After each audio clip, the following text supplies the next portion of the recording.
News dot के साथ में हूँ उज़मा खान और आप देख रहे हैं world news headlines.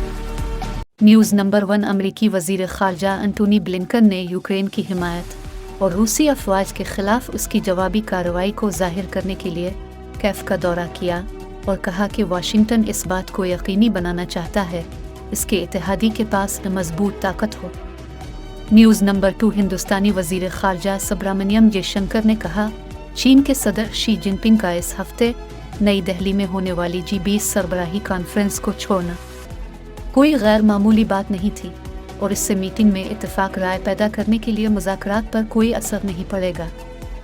News number 3। यूरोपीय यूनियन के कोपेरनिकस क्लाइमेट चेंज पैनल ने कहा, गुज़िश्ता माह आलमी सतह पर रिकॉर्ड गर्म तरीन अगस्त का माह था, जो जून और जुलाई के गर्म तरीन महीनों के बाद लगातार तीसरा महीना था।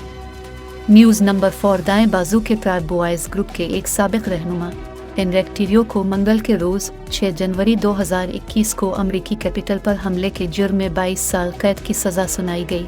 ये अब तक की सबसे तवील सज़ा है। News number 5। अमेरिकी जज ने मंगल के रोज़ रियासत जॉर्जिया को 18 साल से कम उम्र के ट्रांसजेंडर लोगों के लिए हार्मोन रिप्लेसमेंट थेरापी पर रिपब्लिकन हिमायत याफ्ता पाबंदी को दोबारा शुरू करने की इजाज़त दे दी। वफाकी अपील कोर्ट ने भी अलबामा में इसी तरह के कानून को दोबारा नाफिज करने की इजाज़त दी थी।